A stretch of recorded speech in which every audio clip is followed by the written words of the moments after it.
Good evening and thank you for joining us tonight on MTN News. I'm Caitlin Corbett. And I'm Kevin Stanfield. It was an afternoon of snowmobiling that turned deadly when an avalanche buried 3 men, killing 2 of them. Authorities have released the names of those that died: 24-year-old Jade Green and 26-year-old Lowell Grosvold, both of Anaconda. They were experienced snowmobilers, and MTN's Katie Miller reports.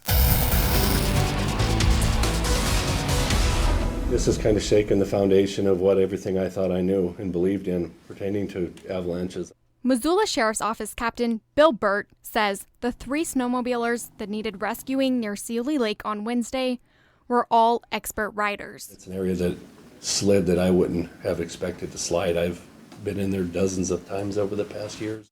Jade Green, 24, and Lowell Grosvold, 26, of Anaconda were found dead near Lake Dinah after being swept in an avalanche. They were riding with another man who was able to free himself and call for help. In both cases, they super good family structure, super good, just incredible, good people. One victim was found buried under 4 feet of snow. The survivor located him within minutes using a beacon, but was unable to get him out. He's looking for 2 of his friends, and he only has an idea of the location of one of them, so he's working pretty frantically through very difficult conditions. And even though it's only at 4 feet, that's an awful lot of snow to move, and it's heavy snow, and it's going to take a long time for just one person to do that. The third rider did not have a beacon. He was buried under 9 feet of snow and was found with a probe. It was the removal and of the equipment and the people that perished in this incident that was difficult. Crews were working in high wind conditions and snowfall and eventually lost daylight. About a dozen search and rescue crew members from Sealy Swan and 10 from Missoula searched for the men.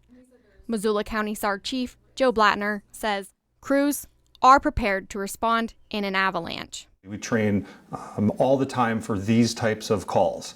We're always on snowmobiles and skis in the wintertime, and we're taking avalanche awareness and avalanche safety type courses, and it's something that we keep up on because these types of calls do happen in our area.